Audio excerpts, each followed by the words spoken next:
পরকীয়াতে লিপ্ত হয়েছে। আর এই বয়সে কোনায় যাইব, কার কাছে যাইব, আমার বাপ নাই।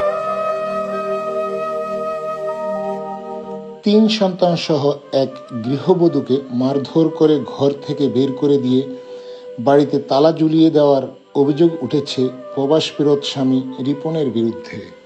এমন হৃদয় বিধায়ক ঘটনাটি ঘটেছে লক্ষ্মীপুরের রায়পুর পৌর 7 নং ওয়ার্ড দক্ষিণ কেরোয়া এলাকার চান্নিয়া পাটোয়ারি বাড়িতে। ভুক্তভোগী গৃহবধূ ফাতেমা আক্তার জানান, প্রায় 24 বছর আগে রিপনের সঙ্গে তার বিয়ে হয়। তাদের এক ছেলে ও 2 মেয়ে রয়েছে এবং বড় মেয়েটিকে বিয়ে দেওয়ার পরে তার ঘরে একটি পুটপুটে নাতি সন্তানও এসেছে।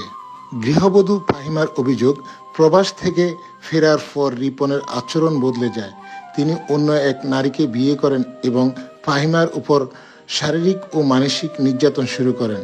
এমনকি 5 লাখ টাকা যৌতুকের দাবি করা হয় বলেও অভিযোগ করেন তিনি। কয়েকদিন আগে রিপন নেশাগ্রস্ত হয়ে ফাহিমাকে মারধর করে সন্তান সহ তাদেরকে ঘর থেকে বের করে দিয়ে বাড়িতে তালা লাগিয়ে দেয়। 3 দিন ধরে খোলা আকাশের নিচে বাড়ির দরজার সামনে সন্তানদেরকে নিয়ে মানবেতর জীবনযাপন করছেন। পরে বিষয়টি স্থানীয়দের দৃষ্টিগোচর হলে স্থানীয়রা তালা ভেঙে ঘরে ঢুকতে সহায়তা করলে রিপন পুলিশ আইনজীবী ও স্থানীয় কয়েকজন প্রভাবশালীদের সামনে ডিভোর্সের কাগজ দেখিয়ে আবারও ফাহিমাকে ঘর থেকে বের করে দেন। এমন সিদ্ধান্তের কথা শুনে ফাহিমা তৎক্ষণাৎ মাটিতে লুটিয়ে পড়েন এবং অচেতন হয়ে পড়েন। পরে স্থানীয়রা তাকে উপজেলা স্বাস্থ্য কমপ্লেক্সে ভর্তি করেন। ঘরে তালা মারার ঘটনায় ফাহিমা আগেই আইনি প্রতিকার চেয়ে রায়পুর থানায় একটি লিখিত অভিযোগ দায়ের করেন। এদিকে অভিযুক্ত রিপনের দাবি, 8 মাস আগেই ফাহিমাকে তালাক দেওয়া হয়েছে, তাই এমত অবস্থা তাকে ঘরে থাকতে দেওয়া যাবে না। দেশ থেকে আসছে, আসার পরে মানে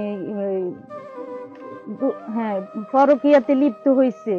হওয়ার পরে সে আমাদেরকেও দেখতে পারে না, বাচ্চারা দেখতে পারে না। এখন যে তুই বাইরে এগুলা বলি, একদিন হঠাৎ করে চলে আসছে। মানুষ নিয়ে চলে আসার পরে আমগরে বাইর করে দিছে, তালা মারছে। এই যে নেশা করে, বুঝছেন, নেশা করার পরে 100 মানুষ নিয়ে আশেপাশে সবাইকে রাখি, ও নিজে আসি হাতুড়ি দিয়ে আমাকে অনেক মারধর করছে। বাচ্চাদেরকে ধাক্কা দিই, বাইর করে দিই, তোদেরকে আমার লাগবে না এগুলা বলি। তালা মেন গেটে তালা মারছে, এই গেটে তালা মারি আমগরে বার করে দিছে। আমরা এখন 3 দিন যাবত এখানে বসে রয়েছি। আমি আমার ছেলে মেয়ে নিয়ে এখানে বসে রয়েছি। সবাই যাতে আমাদেরকে একটু সহযোগিতা করেন, এটাই আমি সবার কাছে অনুরোধ করতেছি। আইসার আর কি শুনছি তাকে একটা ভেজাল ওই ফাঁক শাক লই, বুঝলেন, নেতারে ডাক্তার কাছে তেল ছাড়া খাইতো, এগুলো তাকে বিভিন্ন কথা। আর এই বয়সে কোনায় যাইব, কার কাছে যাইব, আমার বাপ নাই, ভাই 2 জন আছে, কোনায় যাইব আপনারা এখন করে দেন, গণর কাছে মিনতি করি। আতুরা দিয়েছে এই বৈরাগিনীর ভাই, এই দিকে চড়ায় না, গার অন্যা কান খুলি, মুখ ভাই বাঁধি, অত্যাচার করি, এই দরজা দি ভাই